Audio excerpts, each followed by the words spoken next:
15 দিনের ব্যবধানে দ্বিপাক্ষিক সফরে আবারও ভারত যাচ্ছেন প্রধানমন্ত্রী।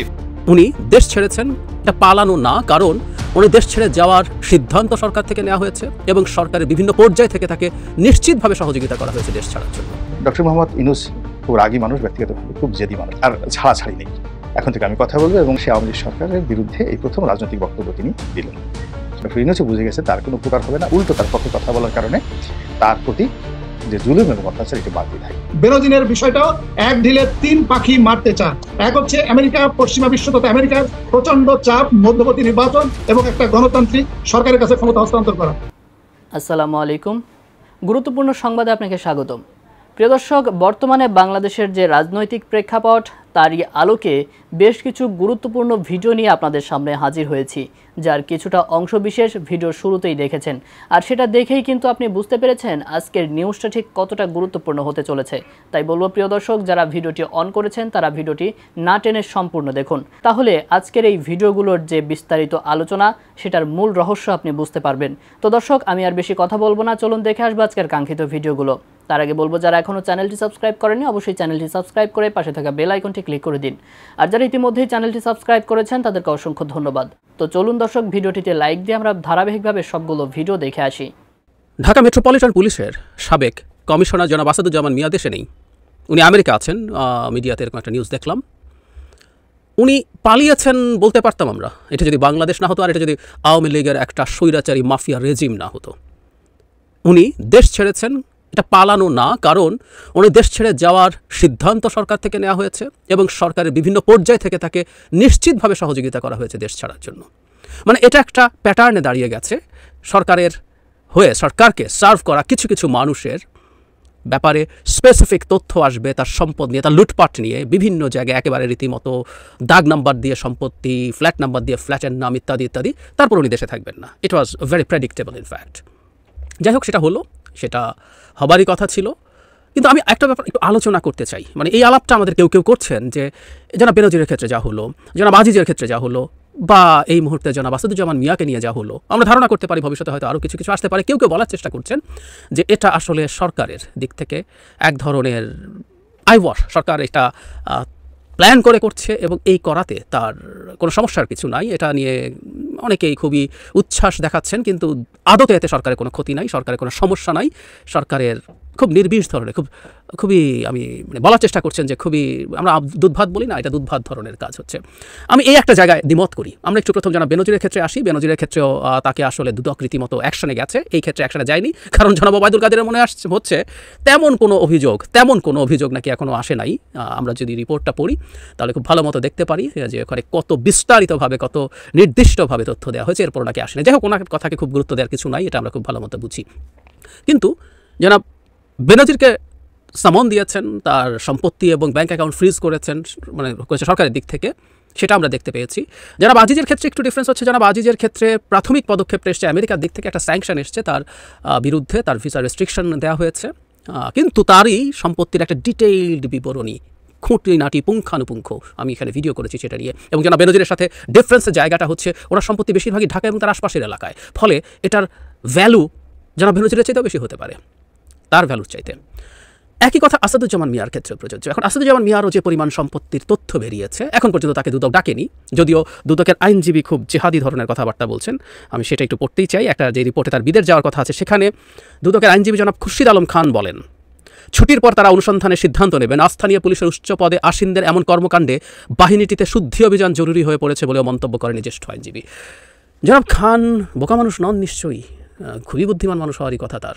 তো এরকম করছে মানে যে যারা মাহফুজ আলম বলেছেন, মানে এটা কেউ টানে না, সরকার খুব সব কিছু থেকে দূরে কিছু লোক পদে গিয়ে তার পদকে মিসইউজ করে এরকম করে ফেলেছে এবং শুদ্ধি অভিযান চাইছেন।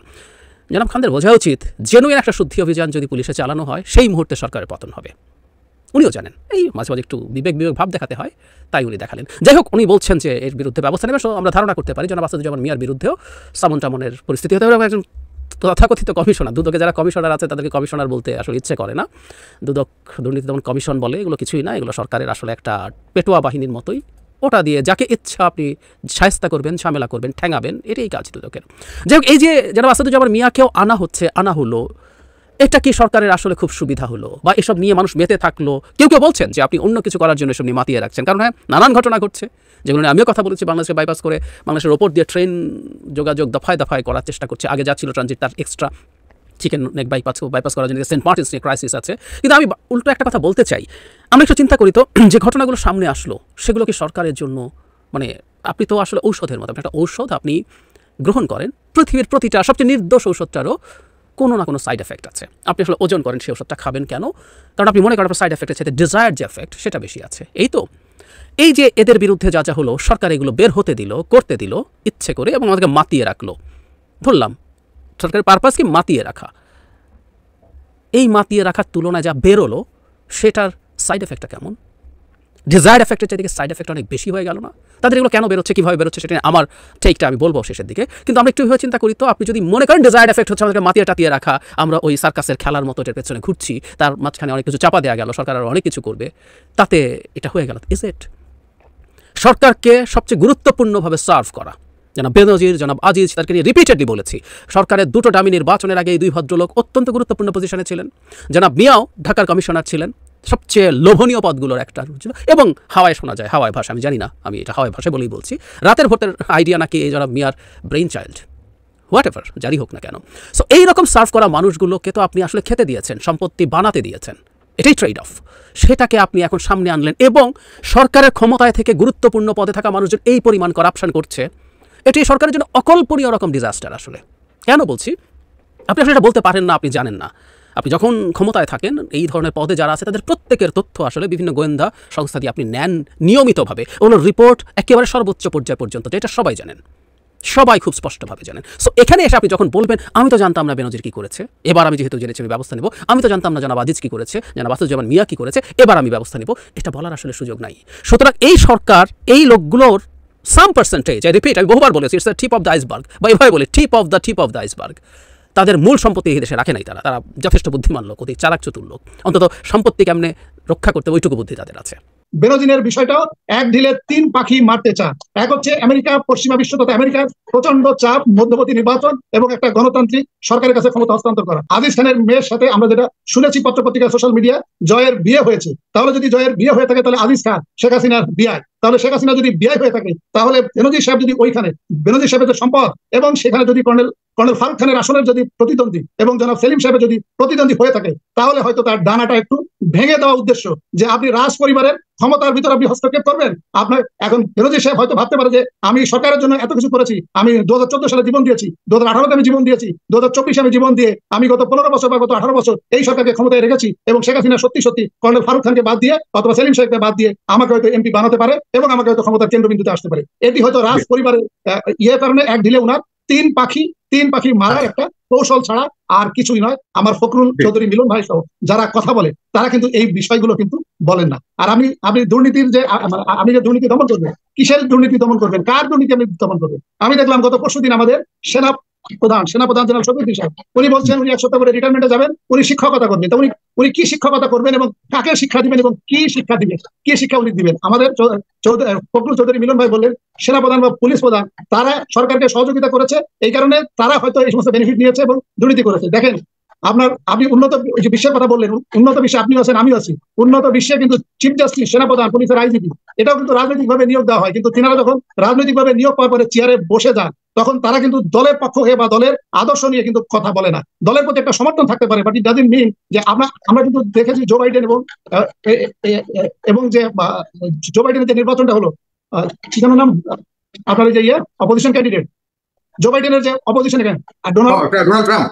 ডোনাল্ড ট্রাম্প যখন ঝামেলা করার চেষ্টা করছিল তখন কিন্তু সেনাপ্রধান যিনি ছিলেন, চিফ অফ আর্মি স্টাফ যিনি ছিলেন, উনি কিন্তু যে প্রকাশ্যে বক্তব্য দিয়েছিলেন যে আমরা কোনো রাজা, বাদশা বা স্বৈর শাসক বা কোনো টাইরান তার অধীনে আমরা কাজ করি না, এবং তাদেরকে ক্ষমতায় আনার জন্য বা ক্ষমতায় রাখার জন্য এই আমেরিকান সেনাবাহিনী বা আমেরিকান ডিফেন্স কাজ করে না, তারা গণতন্ত্র এবং তারা সংবিধান রক্ষার জন্য কাজ করে। এই যে বিএনপি দেখেন যে পুলিশের আইজিপি নিয়োগ দিয়েছিলেন একজন আনোয়ার ইকবাল চৌধুরী, উনি কিন্তু সরকারের সাথে দ্বিমত পোষণ করার কারণে উনি কিন্তু পদত্যাগ করেছিলেন আইজিপি হিসেবে, পদত্যাগ করেছিলেন। কিন্তু আমরা এখন কি দেখছি, আওয়ামী লীগের যাদেরকে নিয়োগ দেওয়া হচ্ছে, এই যে আমাদের দেখেন এনায়েতুর রহিম যাকে ধরা হচ্ছে পরবর্তী প্রধান বিচারপতি, দেখেন ওনার একটা ভিডিও ভাইরাল হয়েছে এবং উনি যেভাবে বক্তব্য দিচ্ছেন একটা রাজনৈতিক বক্তব্য, ওয়ারাজ উনি অ্যাপিলেট ডিভিশনের জাস্টিস এবং উনি সংবিধানের উপর হাত রেখে উনি শপথ নিয়েছেন এবং উনি বলেছেন উনি কোনো রাগ অনুরাগের বশবর্তী হয়ে কোনো ধরনের বক্তব্য দিবেন না, বিচার বিশ্লেষণ করবেন না, উনি ইম্পার্শিয়াল ভাবে বক্তব্য দিবেন। তাহলে উনি যখন রাজনৈতিক বক্তব্য দেন, হতে পারে উনি রাজনৈতিক ভাবে নিয়োগ পেয়েছেন, কিন্তু আপনি যখন চেয়ারে বসেন তখন কিন্তু আপনি 18 কোটি জনগণের, আপনি কিন্তু জাস্টিস। আপনি যখন প্রধানমন্ত্রী চেয়ারে বসেন তখন কিন্তু আপনি 18 কোটি জনগণের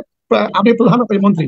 এই সমস্ত কারণে আমাদের এইগুলো আগে ঠিক করতে হবে। আমাদের সমস্যা হচ্ছে মাথায়। আপনি আসাদুজ্জামান, মনিরুজ্জামান, নুরুজ্জামান, আপনার বেনজির এবং জেনারেল আজিজ, অলরেডি সাইফুল সাগর, জেনারেল আজিজের বিষয়ে আপনি দেখেন দুর্নীতি দমন কমিশনের চেয়ারম্যান অলরেডি কিন্তু সার্টিফিকেট দিয়ে দিয়েছে, বলেছে যে তার 2 ভাইয়ের পাসপোর্ট কেলেঙ্কারির বিষয়ে জেনারেল আজিজের কোনো দায়বদ্ধতা নাই। এবং আপনারা দেখেন ওবায়দুল কাদের সহ এবং যারা আর্মি স্পেন্সার আছে তারা কিন্তু ইতিমধ্যে জেনারেল আজিজকে প্রোটেকশন দেওয়া শুরু করেছে। তার মানে জেনারেল আজিজ অলরেডি প্রোটেক্টেড। এখন আসেন বেনজিনের বিষয়টাও এক ঢিলে 3 পাখি মারতে চান। এক হচ্ছে আমেরিকা, পশ্চিমা বিশ্ব তথা আমেরিকার প্রচন্ড চাপ, মধ্যবর্তী নির্বাচন এবং একটা গণতান্ত্রিক সরকারের কাছে ক্ষমতা হস্তান্তর করা। এবং ভারত সরকার যে 6 মাস সময় চেয়ে নিয়েছিল, সেই 6 মাসের গ্রেস পিরিয়ড শেষ, তাদের একটা সরকার গঠন হয়ে গেছে।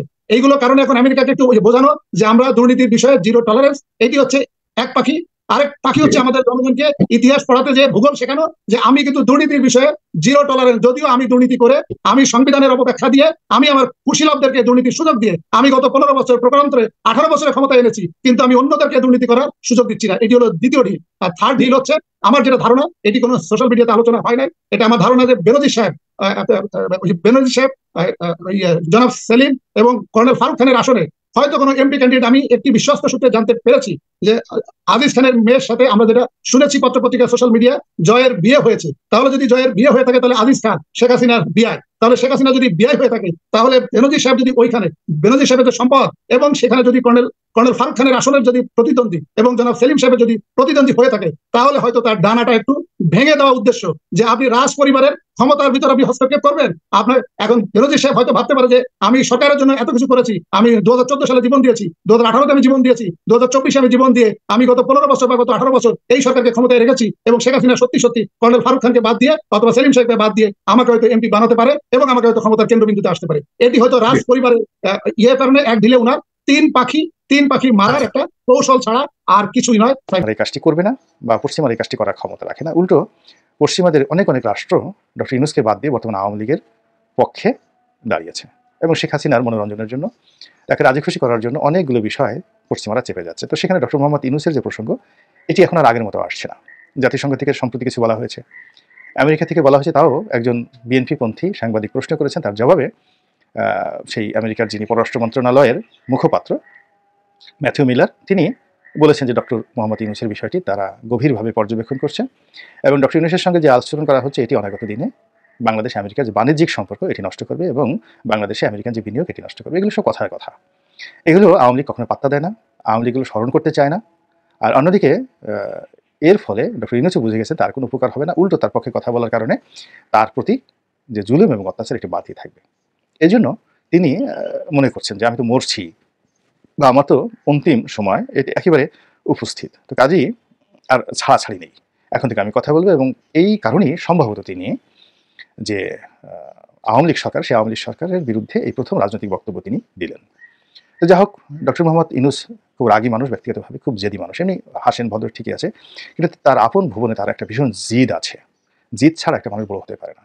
তার ক্রোধ আছে, রাগ আছে এবং তিনি যথেষ্ট প্রতিহিংসা পরায়ণ। এর কারণ হলো প্রতিহিংসা না থাকলে একটা মানুষ বড় হতে পারে না। সে যদি খালি ক্ষমাই করতে থাকে, আপনি এক গাল থাপ্পড় দিলেন কাউকে এক গালে, তিনি আরেকটা গাল বাড়িয়ে দিলেন যে ভাই আপনি কি ব্যথা পেয়েছেন, আমার এই গালে আরেকটা আপনি দিন।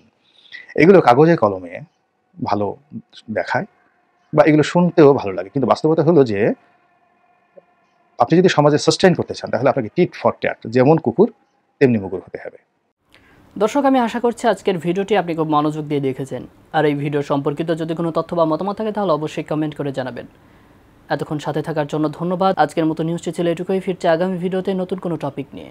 আল্লাহ হাফেজ।